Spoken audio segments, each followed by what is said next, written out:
Most underground sewer and drainage pipes are made of reinforced dry-mix concrete.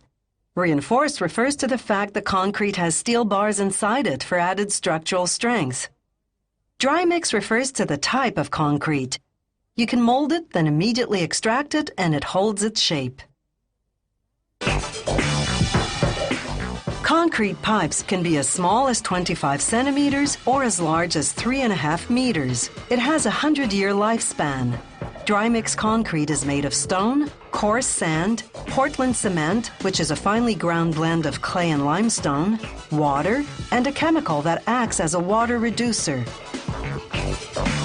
Trucks unload the sand and stone into outdoor storage bins. The materials automatically drop onto a conveyor belt, which transports them to storage silos above the factory floor. The cement arrives by cement tanker, which blows it into a silo. All the silos feed the mixer. As the ingredients blend, the cement and water combine to form a paste that coats the sand and stone. The water reducer enables them to use minimal water.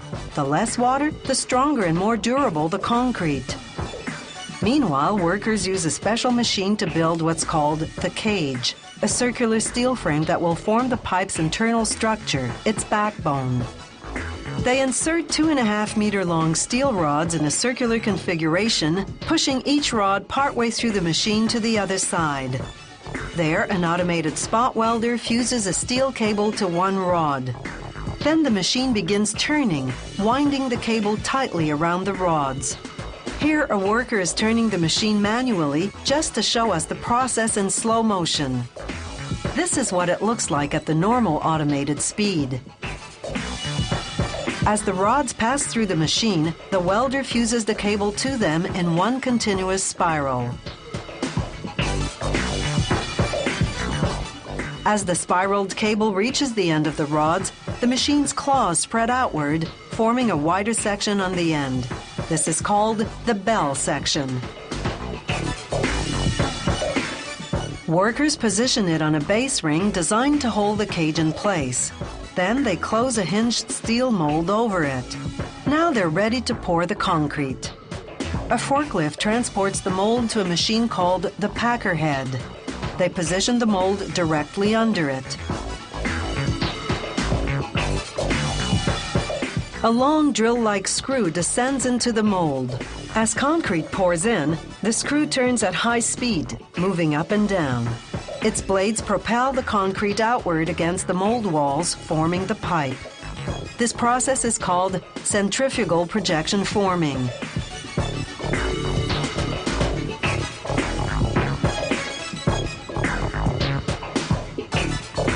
The process for making large diameter pipes is slightly different. A welder fuses spacers to the cage, both inside and out. These will center the cage inside the mold. Workers position the cage onto a base ring, then lower the outer part of the mold, called the outside form, over it. After securing it to the ring, they lower the unit over the smaller inner part of the mold, called the inside form.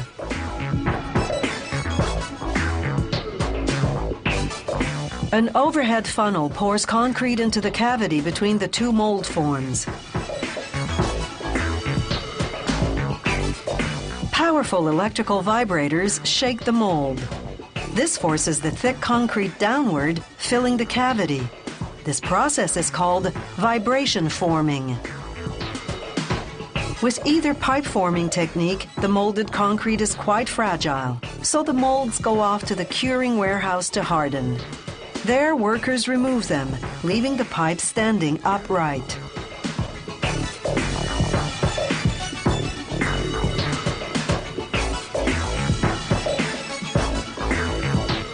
Steam hoses transform the curing warehouse into a sauna.